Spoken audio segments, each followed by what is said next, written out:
Kṛṣṇa, dear devotees. So, in this session, we're looking at Bhagavad Gita, chapter 4, verse 11, which is Ye yatha mam prapadyante tamstateva bhajamyaham mama vartmanu vartante manushyaha partha sarvashaha. English translation: As all surrender unto me, I reward them accordingly. Everyone follows my path in all respects, O son of Pritha. So, as Prabhupada explains in his purport, very briefly, what this means, what is Krishna saying here? He's saying that, so Krishna is the verdict of the scriptures, including the Bhagavad Gita, that Kṛṣṇa is the Supreme Personality of Godhead. He's the cause of all causes, the origin of everything. He's the Lord and Master of all planets and demigods, the benefactor of all living entities. And so he can be realized by people in different aspects. There's three aspects. Some people realize him as the impersonal brahma-jyotir, effulgence. So these are impersonalists, and they don't worship the beautiful spiritual form of the Lord. They worship an abstract concept of the Lord, they are more interested in the energy of the Lord. So these people will fuse with the light coming from Krishna's body, from the spiritual world, and that light which is situated between the spiritual and the material world, that's called the brahma-jyotir. We'll look at that in more detail, but briefly, some people will realize him very partially as the brahma-jyotir effulgence. The yogis will realize him in a notch higher as the all-pervading Supersoul, Paramatma within everything. But who can understand Kṛṣṇa fully? Who can realize Kṛṣṇa fully? Are the pure devotees of Kṛṣṇa who practice bhakti yoga. So impersonalists, they want to eliminate their individual existence, to negate all the sufferings in this world. They just want to fuse with the brahma-jyotir at the end of the life. So Kṛṣṇa rewards them according to their desires. He gives them, he allows them to fuse with his effulgence, to be absorbed into the brahma-jyotir. Those people who want to enjoy the fruits of their activities and enjoy their senses, the so-called material enjoyment, they want to experience that. The fruitive work, as they're called. So the Lord awards these people the results of their prescribed duties as Yagneshwar. Those who are yogis and seek mystic powers are awarded mystic powers by Kṛṣṇa. So Kṛṣṇa he's very compassionate, and he reciprocates with everyone in the different ways in which they approach him. Whether one is without desire, or desires liberation, or to enjoy fruitive results, one should, with all efforts, try to worship the Supreme Personality of Godhead for supreme perfection. Actually, Prabhupada says in his purport in the Bhagavad Gita that everyone is searching for Kṛṣṇa, whether people know it or not, because our spirit soul, our soul, it's a part and parcel of Kṛṣṇa, like sparks of a big fire. We have this inclination to be looking for Kṛṣṇa, to be searching for him. We search for him in different ways, in different things, because we don't know much about Kṛṣṇa. We don't know how to approach him. But we're all searching for Kṛṣṇa, and everyone who is taking up some form of spiritual practice is actually on a path leading towards him. It may not be a direct path, it may be an indirect path, but ultimately we know Kṛṣṇa is Yajneshwar. He's the enjoyer of all sacrifices and austerities. Everything ultimately comes to him. So all kinds of spiritual processes, therefore, they're just different degrees of success on the same path. And how successful we are on our path also depends on Krishna's mercy. But Krishna says also a very important point. So in this session, we're going to look at what surrender to him means, how different people surrender and how he reciprocates. And we're going also to look at different paths that people take, direct and indirect, and how Krishna reciprocates. So, as I mentioned, we are part and parcel of Krishna. And in the Chaitanya Charitamrita, Lord Chaitanya says, Jivara Swarupai Krishnere Nityadas. What is our real identity? Our real identity is not man, woman, of a particular nationality, so American, Australian, British, or Irish, or Indian. Our real identity, Jivara Swarupai Krishna Nityadas, is as an eternal servant of Krishna. And that is our original constitutional position. And so everyone is seeking for Krishna directly or indirectly. Whatever we do is how we are reciprocating with Krishna, knowingly or unknowingly. Because Krishna is the Supreme Personality of Godhead. He is the cause of all causes, the origin of everything. He is unborn. It's his energy that is keeping everything going in this material world, in the spiritual world. He is Lord and Master of all planets and demigods. He is the benefactor and well-wisher of all living entities, and the enjoyer of all sacrifices and austerities. So everything is Krishna's energy, and so we are a part and parcel of Krishna, but our soul, so because we're not the body, we're the soul. Our soul is eternal, full of knowledge and bliss.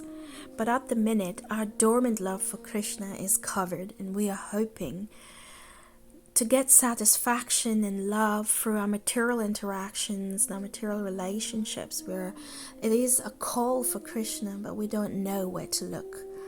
And this is why we're so dissatisfied, because no matter how rich we are, no matter how intelligent we are, knowledgeable, scholarly, beautiful, famous, no matter what we have, there is a little void in there. There is this hankering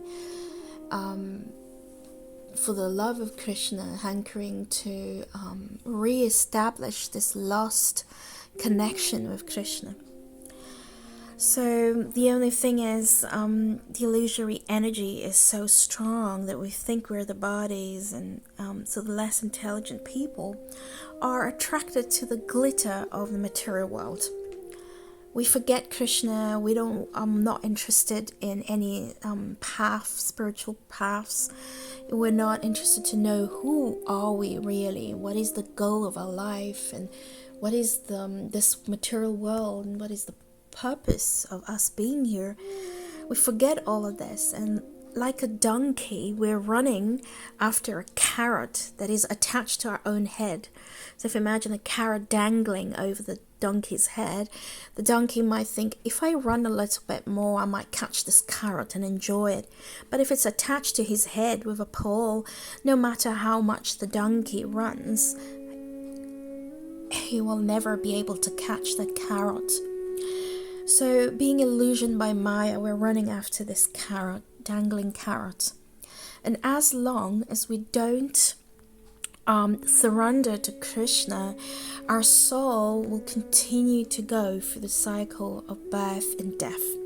In the scriptures, it is mentioned that there is transmigration of the soul through 8.4 million species of life which exist in this material world. There are 900,000 forms in the water, 2 million forms of trees and plants, 1.1 million forms of insects, 1 million forms of birds, and 3 million forms of beasts. So we go through all of this in turn until we reach the human form of life. And there are 400,000 forms of human life. This human form of life is so rare, but we have the supreme benediction in this form of life to revive this original consciousness, to return to the natural condition of true love and devotion to Kṛṣṇa. So the ultimate goal of our life is to attain love of God. And so in this age of Kali Yuga, the Lord himself came 500 years ago in the form of Lord Chaitanya. He came to give us instruction, to show us how to come back to him. He gave the path to follow, the Yuga Dharma of this age. It's a very simple process, the chanting of Hare Krishna Maha Mantra. The Hare Krishna Maha Mantra is a transcendental sound vibration, and it addresses Radha and Krishna directly and asks to be engaged in their service. Indeed, Krishna appears in this Kali Yuga in the form of his holy name, which is none different from him. And so everyone is given a chance to adopt this path of realization, of perfection in life in this age of quarrel and hypocrisy and short lifespan. So everyone is given an equal chance to take up to it. And Krishna says, I reveal myself to you according to how you approach me. Krishna's ultimate instruction in the Bhagavad Gita, which he spoke 5,000 years ago, is that everyone should surrender unto him. Krishna says, give up all varieties of religion, surrender unto me, don't worry, I'll take care of you. So Krishna, he gives his promise to take immediate charge of a surrendered soul. We know that Krishna, in the form of Vishnu, he is already maintaining this universe. He's taking care of all the living entities. He's the maintainer of this whole universe. When the Lord says he takes charge of his pure devotee, as he says in the Bhagavad Gita, verse 922, he says, Ananyas chintayanto mam ye janaha pariupasate desham nityabhayuktanam yogashemam vahamyaham. So he gives the promise that he will directly, personally take care of anyone who is completely engaged in his devotional service. Somewhere else in the Gita, Krishna says, I carry what they lack and I preserve what they have. He says, and he also tells Arjuna in the Bhagavad Gita to declare boldly that his devotee never perishes. So Krishna, he's ready to take care of us, but how many of us are willing to adopt the path of Krishna consciousness and follow the instructions of Krishna in the form of Lord Chaitanya, to simply chant this Maha Mantra and serve him with love and devotion, carrying out Bhakti Yoga? So Krishna says, as all surrender unto me, let us talk about what surrender is. So to surrender means to execute the will of the Lord, to follow his instructions, give him our body, using our body in his service, using our mind to serve him intellectually, using our words, so using our power of speech to describe his unlimited qualities, beauty, fame, paraphernalia, to worship him with beautiful bhajans and to chant the Maha Mantra. So to be more philosophical, to be more specific, in the scripture called Chaitanya Charitamrita 2200, the surrendering process is described in more detail. So what does surrender mean? It says in the surrendering process, one should accept things favorable for discharging devotional service. So everything that is good for our devotional service to Kṛṣṇa, we accept. We reject things that are unfavorable. Number 3, always believe firmly in the Lord's protection. Number 4, feel exclusively dependent on the mercy of the Lord.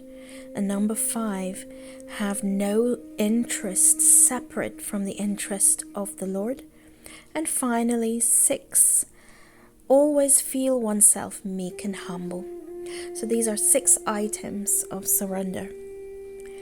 And as we surrender unto Kṛṣṇa, following these 6 items, we surrender fully, then Kṛṣṇa will reciprocate fully with us. So Kṛṣṇa says he reciprocates in proportion to our surrender. If we give him only 10%, then he will reciprocate 10%. So it's easy to understand that, because let's take the example of this material world. So we have a newborn baby. A newborn baby can be said to be 100% dependent on the parent. So it's like surrendered to the mother, and the mother understanding that the newborn is completely, utterly helpless. At her mercy, she gives her full attention to the newborn. And if he cries a little bit, she is immediately running to the room to see if he's okay and attend to his needs. And this way, Kṛṣṇa, if we are like this newborn baby, if we're utterly helpless, and we call out to him with a mood of utter helplessness, that he's our only Lord and Master, and he's the one who will take care of us, then Kṛṣṇa gives us this 100% attention, like the mother gives to the newborn. So Kṛṣṇa gives himself to that devotee who is fully surrendered to him and who worships him with unalloyed devotional service. So the thing is, not everyone is ready to surrender and to take to the path of Kṛṣṇa consciousness, carry out bhakti yoga, the highest yoga, which is mentioned in the Bhagavad Gita. So why is it that people don't surrender to Kṛṣṇa fully? Kṛṣṇa himself mentions in the Bhagavad Gita 7.5 why people don't want to surrender to him. So, namam dushkritino mudha prapadyante naradhama maya yapahrita jnana asuram bhavam ashritaha.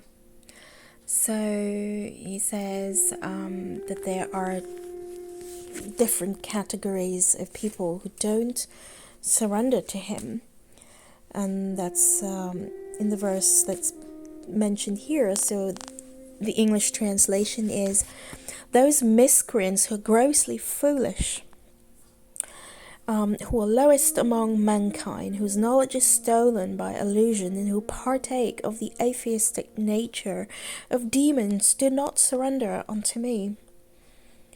So basically, the grossly foolish people are those who are just interested in sense gratification. They're not interested in spiritual realization. The lowest among mankind are those who have some principles, socially and politically, but they don't take to Kṛṣṇa, whose knowledge is stolen by illusion. So that is the Mayavads. They are one category of those Maya Yapahrita Jnana, whose knowledge. So they have a lot of knowledge, they're seeking knowledge, but they worshipping the impersonal aspect of the Lord. They don't they're not really interested in surrendering to Krishna and worshipping him with love. They're just after knowledge, and they want to speculate. And the atheists, they just want to forget that there is God. They just want to enjoy independently and deny the existence of the Supreme Lord. So these categories don't surrender to Krishna.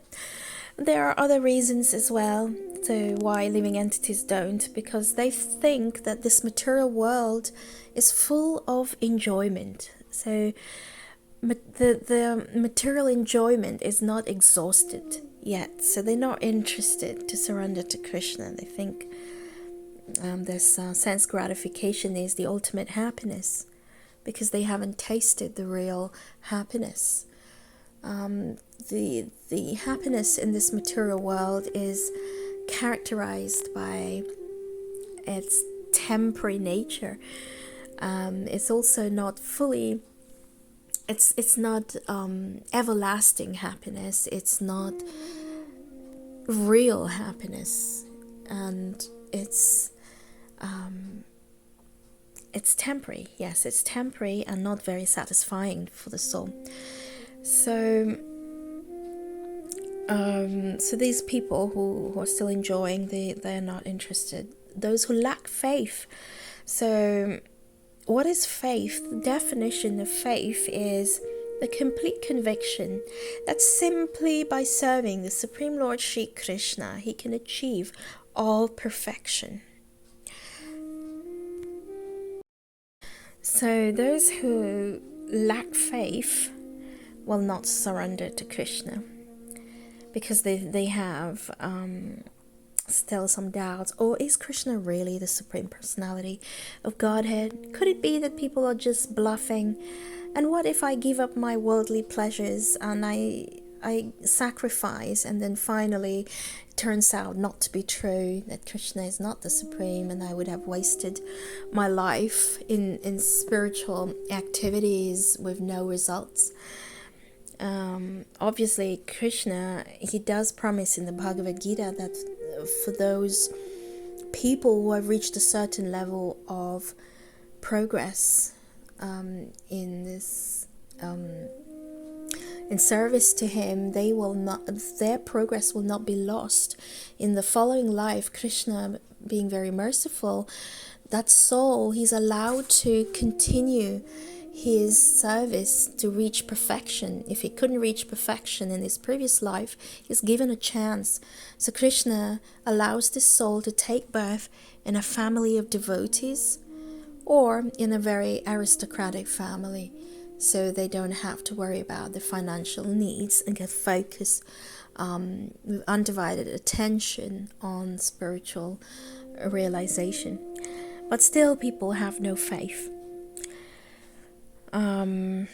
Some people may be afraid that Krishna will take everything away, because in Srimad Bhagavatam 1078.8, the personality of Godhead says, if I especially favor someone, I gradually deprive him of his wealth.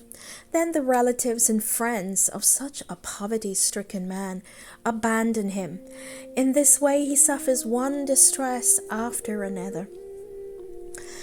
Obviously, Krishna is not an evil person. He's not doing it to hurt his devotees. He has the ultimate welfare of the devotee in mind.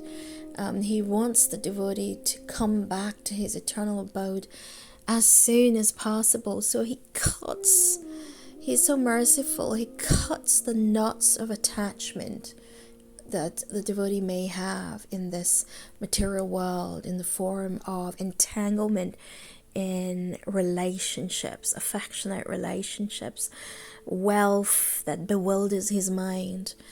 So Krishna helps the devotee, but people who are still attached to sense gratification may not like this idea, and so they don't want to surrender to Krishna. They prefer to worship the demigods who will grant material benedictions instead.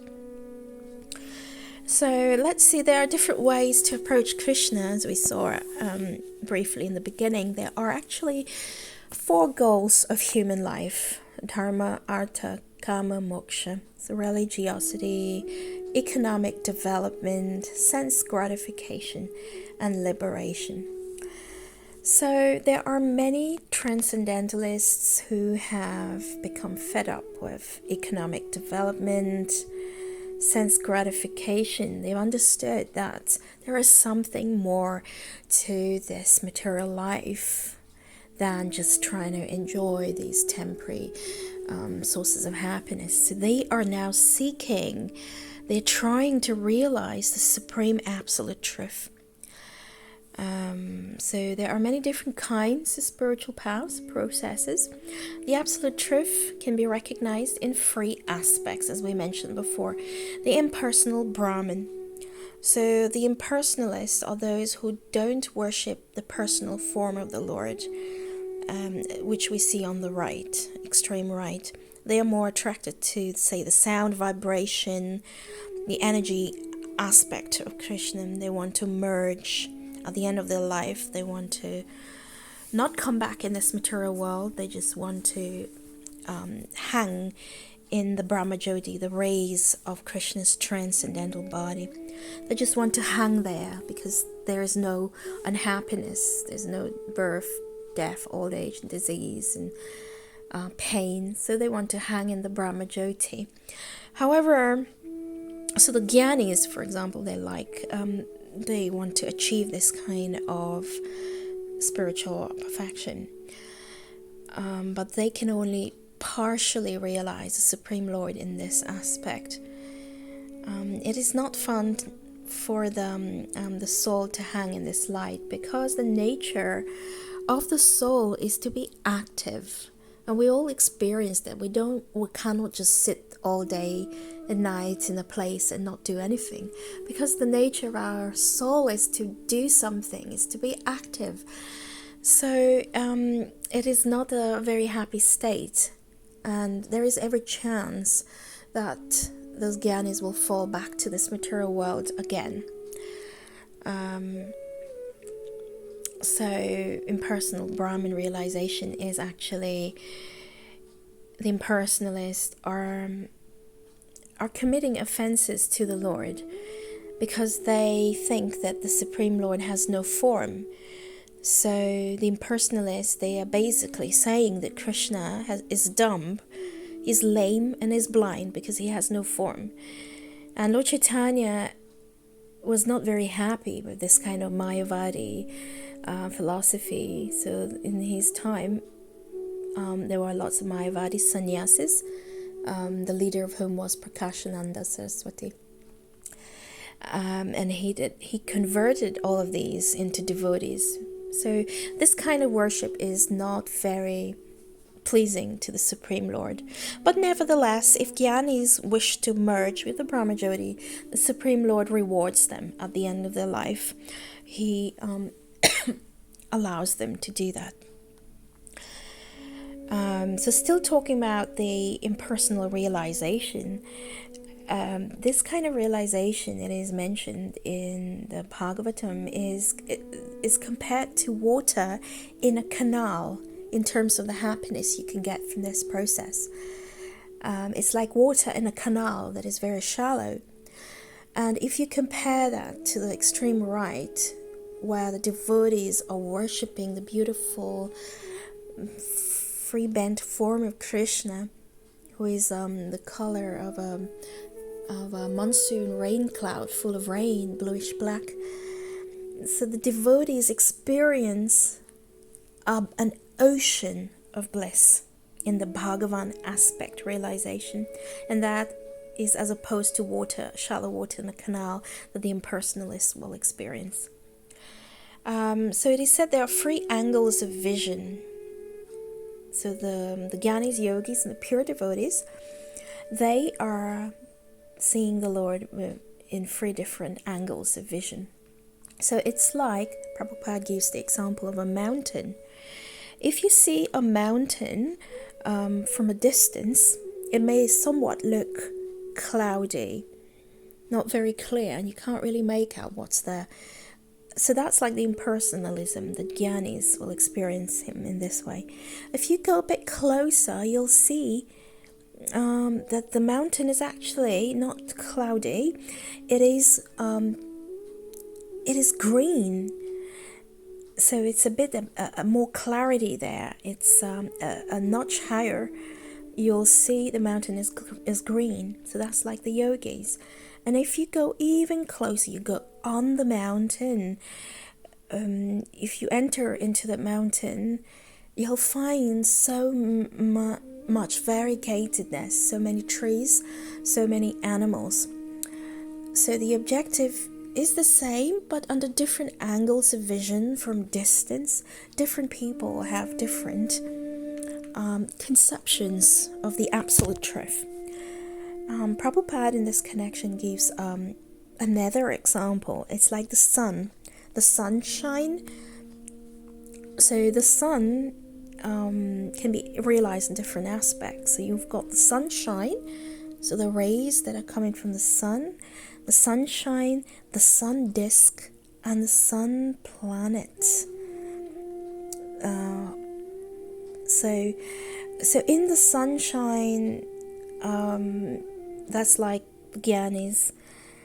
We cannot understand the sun planet, and if we go a bit higher in our studies, then we understand that the sunshine is coming from a sun planet, and we may understand the properties of the planet. And if we study a bit more, we go on the sunshine, then you can understand. You go on the sun, you understand that it's being governed by a sun demigod. So if you understand Vivasvan, that's higher understandings. In this way, all these different forms are compared to the sun, the sunshine, disk, sun disk, and Vivasvan, the demigod. So for pure devotees, so these the impersonal Brahman, the Paramatma, is not very attractive. Vaishnavism is about worshipping the Bhagavan aspect of Kṛṣṇa. So direct, and this is a direct path that leads to Kṛṣṇa. It's the highest form of worship that the Supreme Lord advises. So worshipping Kṛṣṇa with loving devotion, that is the highest form of worship. So in Bhagavad Gita 7:19, Kṛṣṇa says, Bahunam janmanam ante gyanavan mam prapadyate vasudevaha sarvam iti samahatma sudurlabhaha. He says, after many births and deaths, he who is actually in knowledge surrenders unto me, knowing me to be the cause of all causes and all that is. Such a great soul is very rare. So as Kṛṣṇa says, after many, many births, he becomes a devotee, surrenders to Kṛṣṇa. So it is not surrendering to Kṛṣṇa, chanting the holy name, is not something very cheap. Generally, it takes many, many years, many, many births to realize who is God, what is the absolute truth. But if one is fortunate, he can achieve in 1 second this understanding.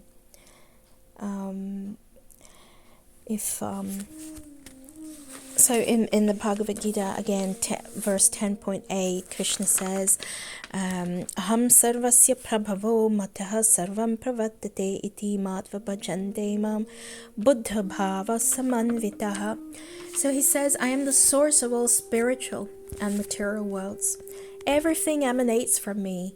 The wise who know this perfectly engage in my devotional service and worship me with all their hearts.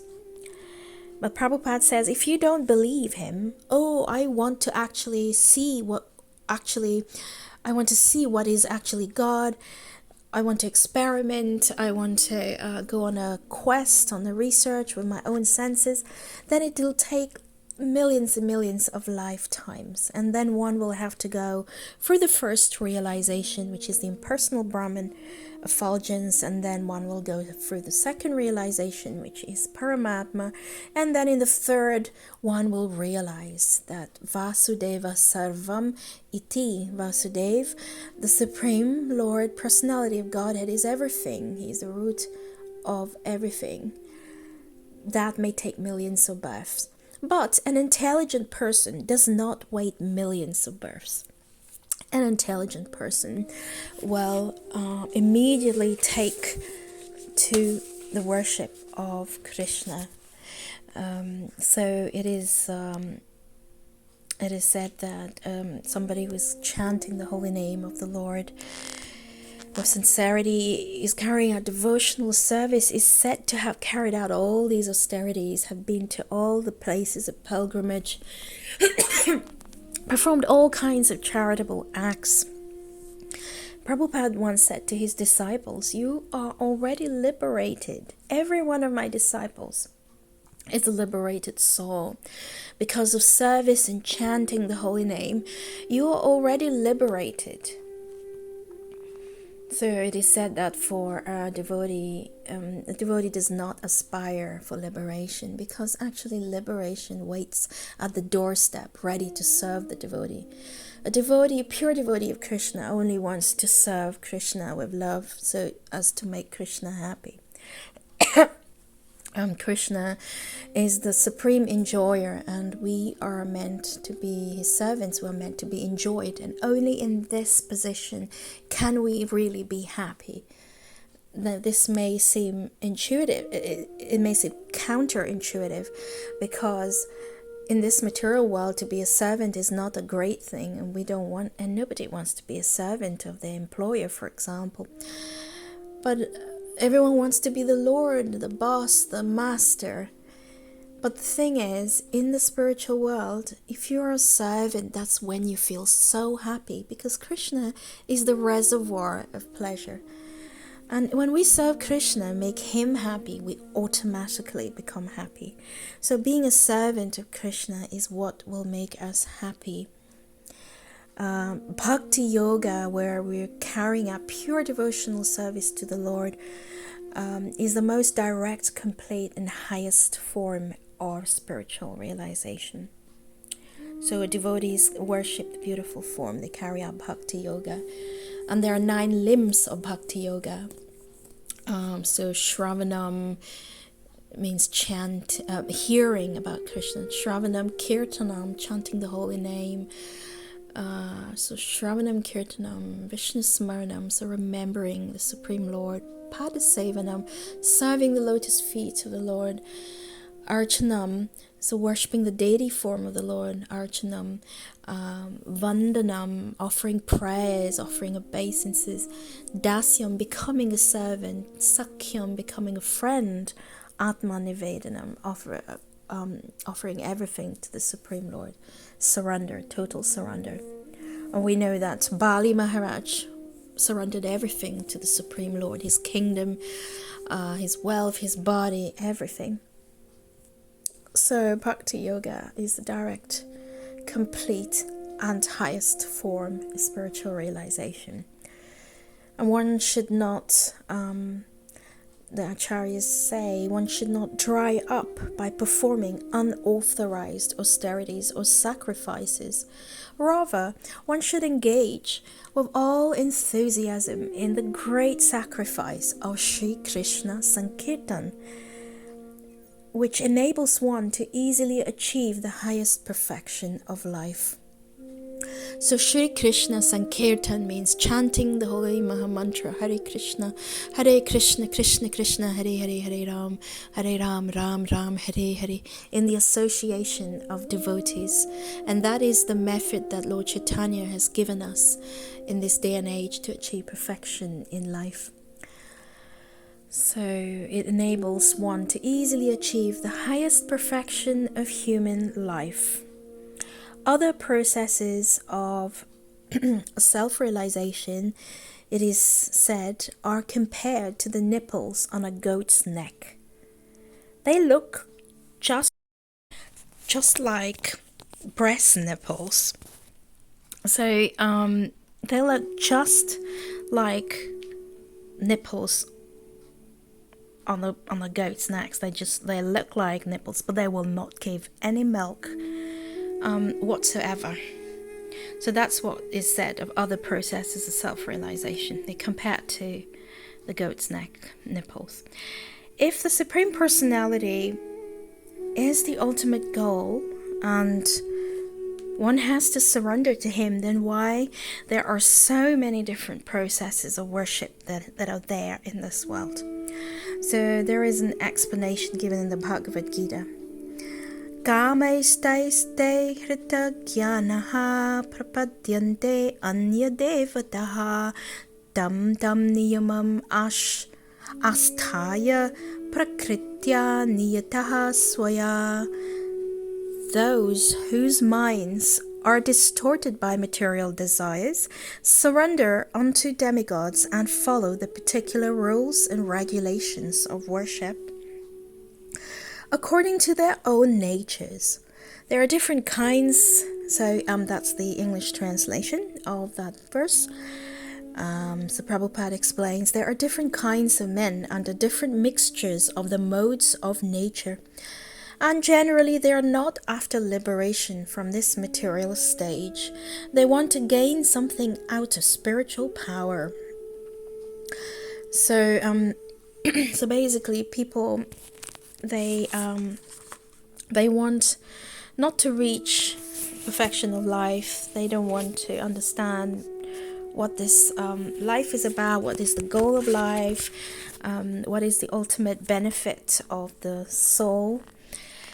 They just want some temporary spiritual power while they're here to bewilder others, or they just want to be comfortable in their material life. And so they worship demigods. So demigods are servants of the Supreme Lord. They're actually devotees of the Lord, and they are administrators of this cosmic manifestation. And the Supreme Lord is like the king, and the king has ministers who will take care of the different departments. So the king doesn't personally have to go and take care of all of that. He delegates. In the same way, the demigods, there's like so many demigods, 3.3 billion demigods in this material universe, taking care of different aspects. And people who are attached to immediate fulfillment have lost their intelligence and worship demigods. Because a particular living entity wants to enjoy a particular material facility, the Lord inspires him with a strong desire to achieve that benediction from that particular demigod, and so he successfully receives the benediction. The Supreme Lord also makes his faith stronger because Kṛṣṇa, he's a Supreme Lord and he does not interfere with the independence of the living entity. So Kṛṣṇa says, I'm in everyone's heart as the Supersoul. And as soon as one desires to worship some demigod, I make his faith steady so that he can devote himself to that particular deity. So Kṛṣṇa, he doesn't force anyone to love him or chant his holy name, take on his path. He advises us, but it's our ultimate decision whether we want to surrender by taking his instructions. So the demigods cannot give liberation because they themselves will have to die after a very, very long lifespan. They will meet with death. The only person who remains after this cosmic manifestation is annihilated is the Supreme Lord. So he's the one who empowers these demigods so they can give the benedictions, and he is the Lord and Master of the demigods. So if somebody is intelligent, he will understand that he should take to a direct path, take to the path of worshipping the Supreme Lord directly, because that's what's recommended. Those who worship the demigods, Kṛṣṇa says in Gita 9:25, will take birth among the demigods. Those who worship the ancestors will go to the ancestors, and those who worship me will live with me. So devotees Kṛṣṇa will take them to his eternal abode where there is no death. So demigod worship there's an analogy. So an analogy of a child going to the shop to buy chocolate. So if a child has money and he goes to the shop and he gives the shopkeeper the money, then the shopkeeper will give the child a chocolate. And he's not going to think, oh, is this chocolate good for this child? Is it going to cause tooth decay? Will the child fall sick? Is it good for them ultimately? He's not going to think. He just gets his money and he gives. In the same way, the demigods are like that, and you worship them and you'll get it. Whether it's good or not good for you, that is not their concern. So Kṛṣṇa, however, he's like the father and mother. So the father and mother of that child may not approve that he's buying chocolate because they are concerned about his health, about the ultimate good of the child. So they may not be very happy that the child is eating chocolate, and they might rebuke the child or deprive him of this chocolate. In the same way, Kṛṣṇa, he knows what the ultimate welfare of the living entity is. And he wants the living entity to come back to him, to his spiritual abode of happiness and eternal life. So he knows what is good for his devotees. So Kṛṣṇa, he says in the Bhagavad Gita, Aham bija pradah pita, I am the seed-giving father. So it's best to worship Kṛṣṇa. If we have some material desires, it doesn't matter, we should still worship Kṛṣṇa. We'll see that in more detail later on. Why we have to worship Kṛṣṇa even if we have some desires. So let's talk about, very, very quickly, I'd like to touch upon these different religions in this day and age. Some religions are bona fide, and a bona fide religion would be one which leads the followers to develop love of God. But a lot of religions nowadays are not bona fide, and people can become misled. Srimad Bhagavatam 1:16-20 says in the purport there, in the age of Kali, godless civilizations will create so many so-called religious societies in which the personality of Godhead will be directly defied or indirectly defied. So there are many fake religions, fake gurus, and one should guard against these because they will not lead them to Kṛṣṇa. A religion is bona fide if it's coming along a parampara, a disciplic succession. So, for example, knowledge was spoken by Kṛṣṇa, and he passed it on to Lord Brahma, who passed it on to his son Narada, who passed it on to Srila Vyasadeva. And in this way, this Kṛṣṇa consciousness and this knowledge, the Srimad Bhagavatam, Bhagavad Gita, this knowledge that has been passed on from guru to disciple, reaching Srila Prabhupada, is bona fide because it's been passed on along a line of gurus and disciples that is bona fide and recognized. So gradually, everyone is searching for Kṛṣṇa and is on a path leading towards him. Therefore, all kinds of spiritual processes are just different degrees of success on the same path. So even in the Gita, Kṛṣṇa describes so many yoga systems. He describes the karma yoga, where we offer all our fruits to Kṛṣṇa. We detach ourselves from the fruits of our work. And then he goes into dhyana yoga, where we carry out austerities, control the mind and the senses. And then jnana yoga, where we try to cultivate knowledge.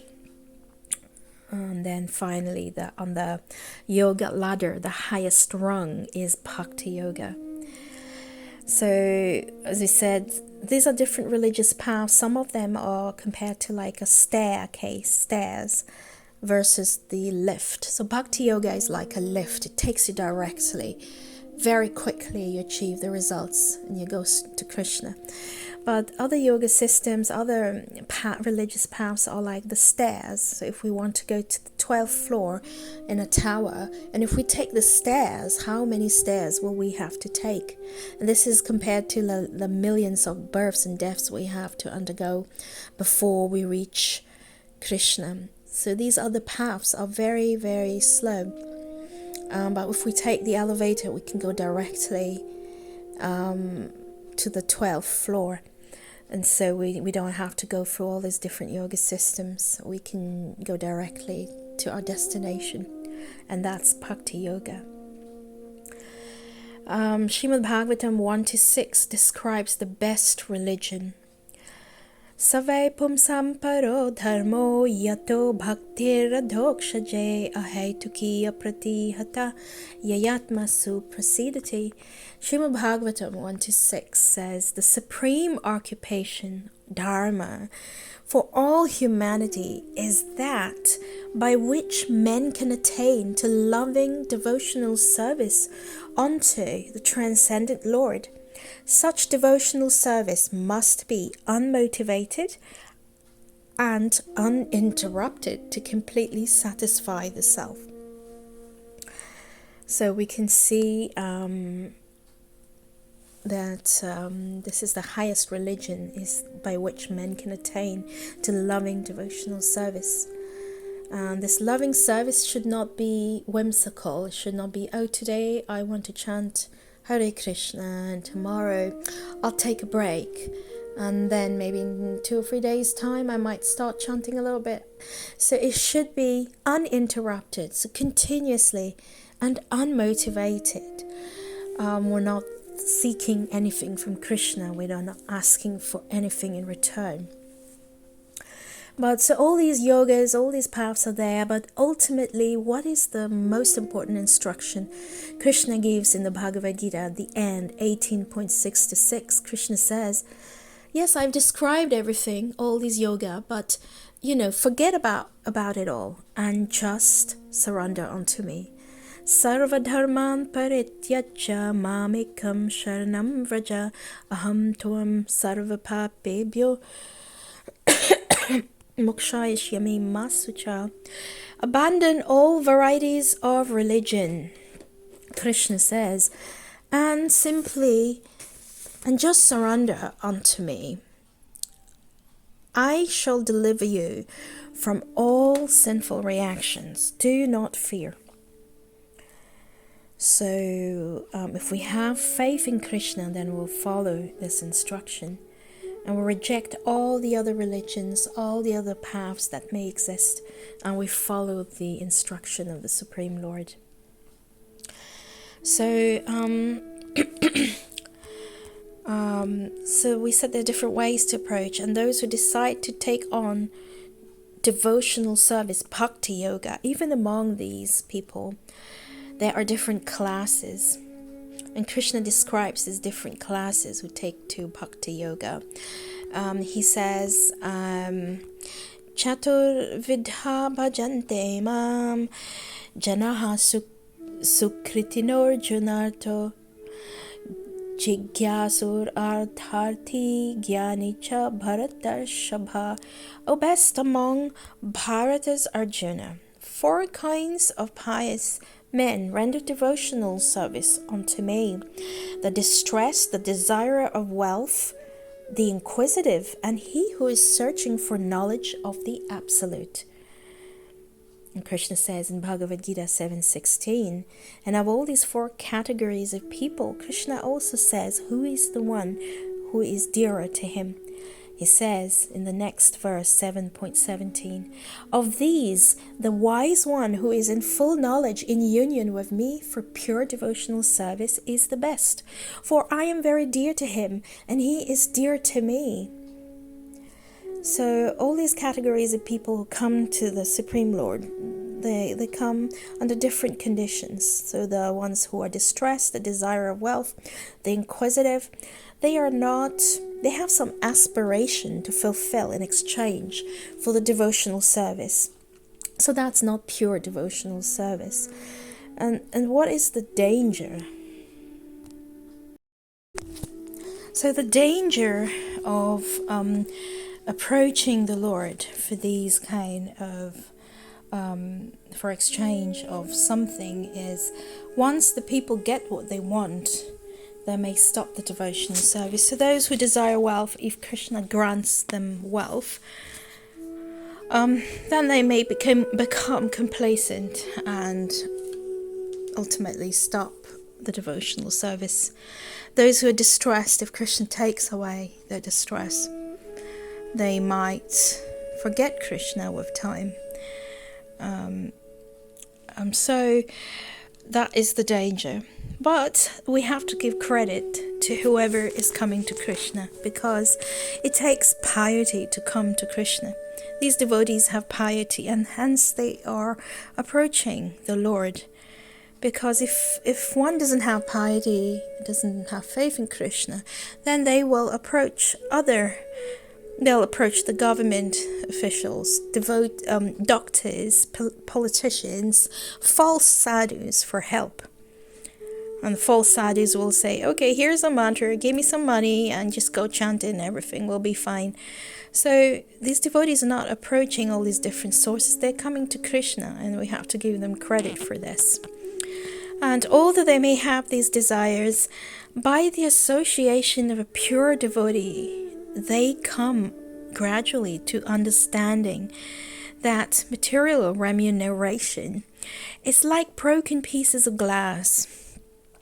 Pure devotion and love is like a diamond, and it's no point searching for pieces of glass if we can get diamonds. And so this is it brings to mind Dhruva Maharaj. So we know this exalted personality here. Dhruva, he was hurt very much by the insults of his stepmother, who forbade him to sit on the lap of his father, the king. And so he ran away with dejection, and he asked his mother, how can I... He wanted revenge.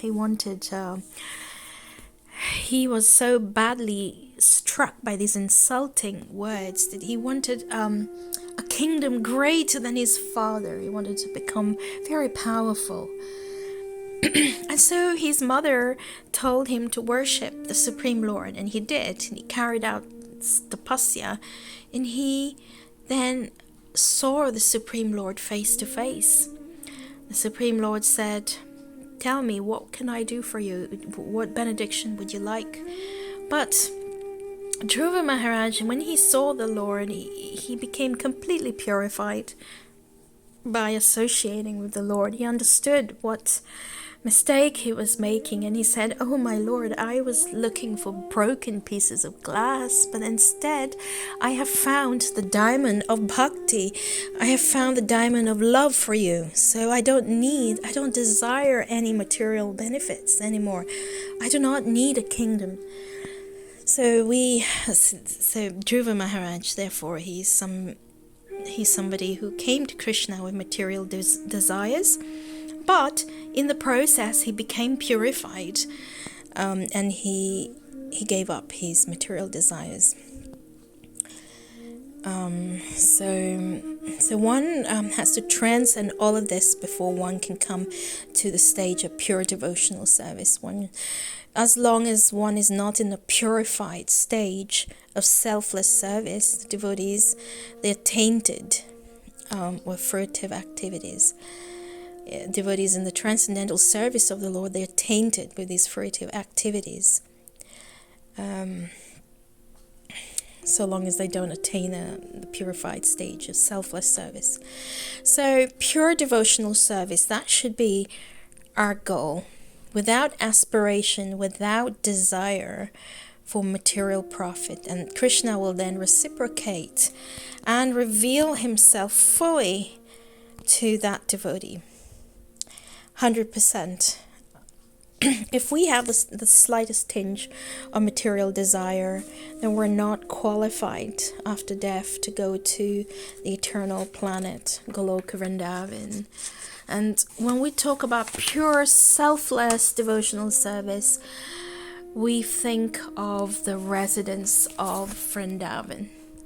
We think of the gopis of Vrindavan. They are unconditionally serving Kṛṣṇa with nothing, expecting nothing in return. The gopis love Kṛṣṇa selflessly. In fact, nobody can love Kṛṣṇa more than them. And Kṛṣṇa cannot repay them. He says so himself. In the Srimad Bhagavatam 10:32-22, he says, "O gopis, I am not able to repay my debt for your spotless service, even within a lifetime of Brahma. Your connection with me is beyond reproach. You have worshipped me, cutting off all domestic ties which are difficult to break.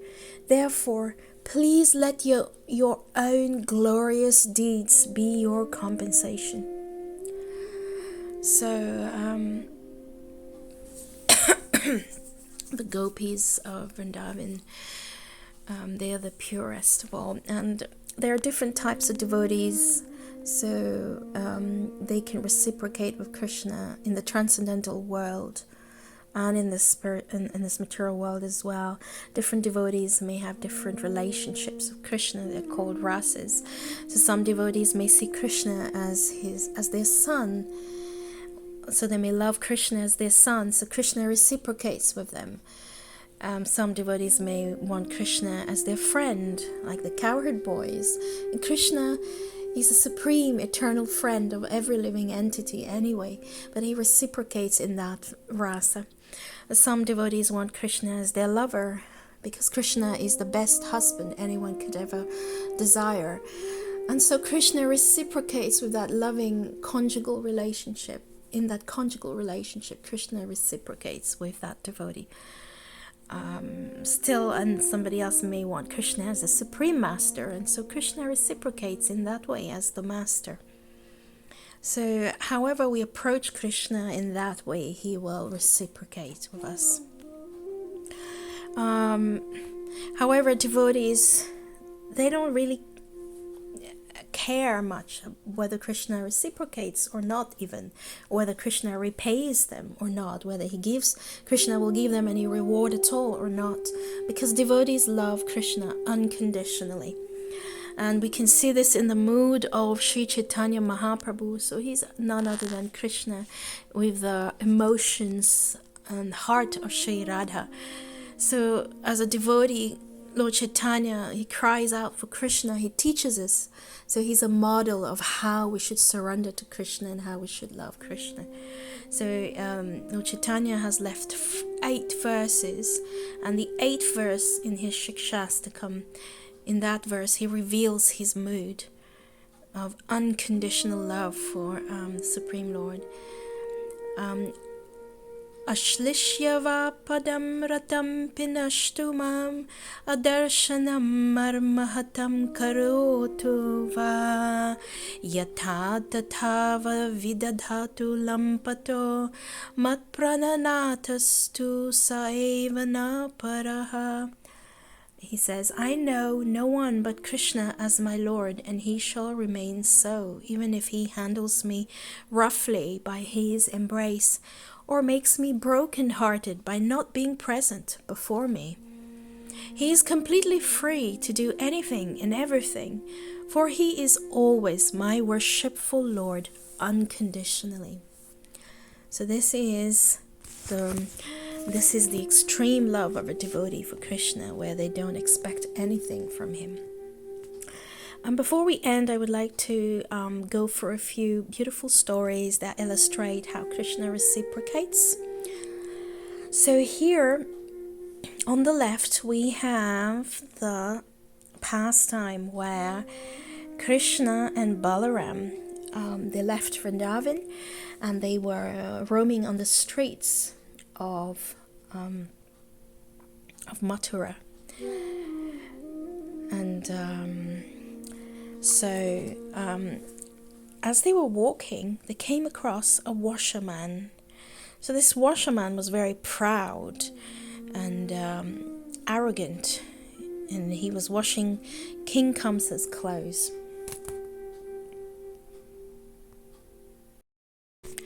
So Lord Krishna, he met this washerman carrying colorful clothes for Kamsa, the cruel king of Mathura. So Krishna politely asked him, "Dear washerman, we are cowherds coming from Vrindavan. Can you please give us some clothes? We desire to wear the beautiful garments that you are carrying. I promise you that you will be greatly blessed by offering us suitable clothes." And what a fortune this is, while millions of devotees eagerly wait for an opportunity to offer something to the Lord. Krishna was giving this opportunity to the washerman by asking the washerman for some clothes. But instead of recognizing his good fortune, the proud washerman replied arrogantly, "How dare you ask for the king's clothes? You're an uncivilized poor cowherd. Do you think you deserve to wear such expensive garments? If you dare ask me for clothes again, the king's soldiers will beat you, arrest you, and kill you. Get away from here." While Krishna's request was very polite and gentle, the washerman's response was very rude. He publicly ridiculed Krishna with loud, angry words, insulting words, and so hearing this washerman's malicious words, Krishna beheaded him merely with his fingertips. So the washerman's assistants, seeing his untimely end, they dropped their bundles of clothes on the spot and they ran away as fast as they could in different directions. An effulgent soul emerged from the washerman's body and merged with Lord Kṛṣṇa. So Lord Kṛṣṇa delivered him. And then Krishna, Balaram and the other cowherd boys moved on after dressing themselves elegantly. So we can see how merciful Krishna is, even though the washerman was very rude, insulted Krishna. He mercifully liberated them. So the Lord is kind to give us opportunities to serve him. But we need to be eager enough to grab these opportunities. So we can see the reciprocation here with Krishna. So this washerman, he was killed. And here we have another example, a complete opposite, where Krishna blessed the weaver. So after Krishna liberated the washerman, he continued touring Mathura, and he came upon a weaver. Now, out of fear of Kamsa, this weaver had never gone to Vrindavan, but he had heard of its splendid atmosphere and the miracles that Krishna performed there with his companions. He was very anxious to see the Lord, this weaver, and finally he met young Krishna and Balaram.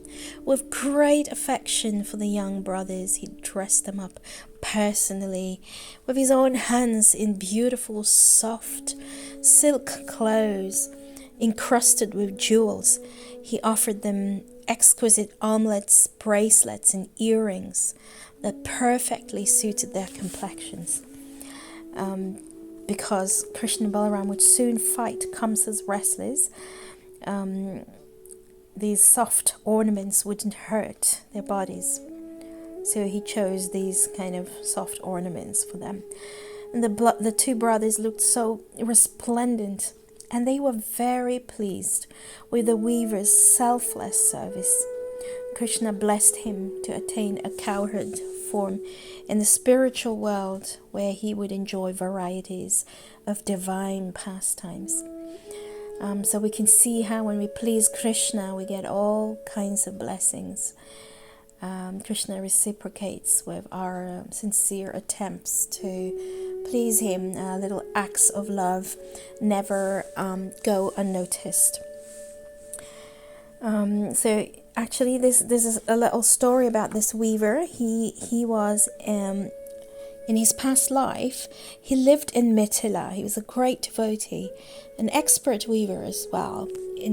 At that time, he had stitched extremely beautiful garments for Ram and Lakshman to wear on their wedding day. When he saw Ram and Lakshman, who were more handsome than millions of cupids, the noble-hearted weaver desired to personally dress the two lords with his own hands. And so, being the Supersoul, Lord Ram understood the desire of his devotees.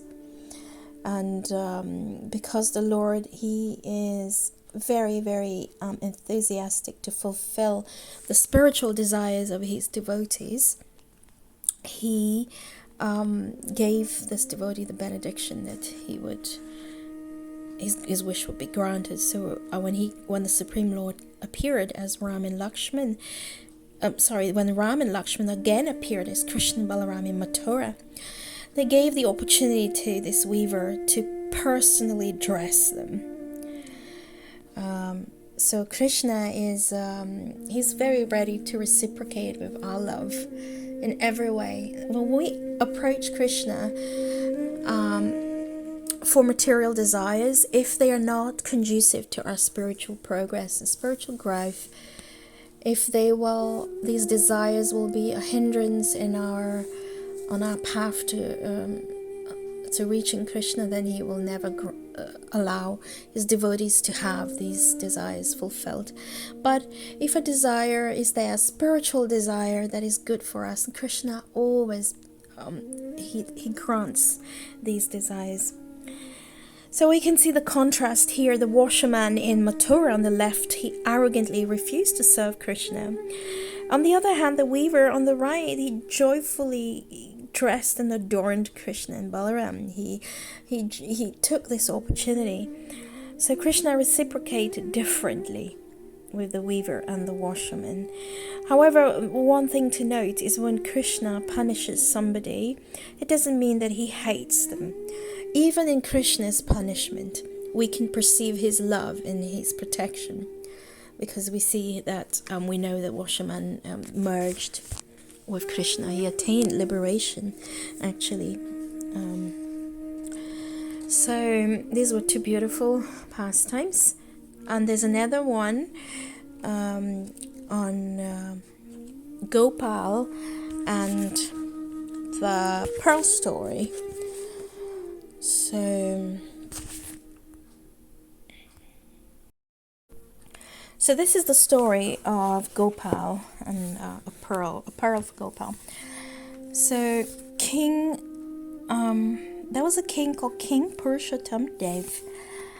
He was the ruler of Odisha, a state in eastern India. He was a great devotee of Lord Krishna, and once he was involved in a battle against the kingdom of Vidyanagar, and he won the battle. But before going back to his kingdom of Odisha, he visited a temple in Vidyanagar where Lord Gopal was the deity. With great eagerness, King Purushottam Dev reached the temple. He bowed down before the beautiful deity of Lord Gopal, and he had this intense desire to worship Gopal in his capital city. So he prayed, "O Lord, please come to my kingdom." And Gopal accepted his prayer. So Purushottam Dev took the deity of Lord Gopal from Vidyanagar to Odisha. He constructed a beautiful temple in Cuttack and installed the deity there. He made all arrangements for grand worship. Now, the queen was also a great devotee of Lord Gopal, and with devotion she offered many jewels to the Lord. Now, she had also a beautiful nose ring with a valuable pearl set on it. And she wanted badly to offer it to Lord Gopal because she thought, so Gopal is the master of the entire universe. The best things must always be offered to him. This glowing pearl would look gorgeous on Gopal. If only there was a hole in Gopal's nose, I could have offered this pearl to him.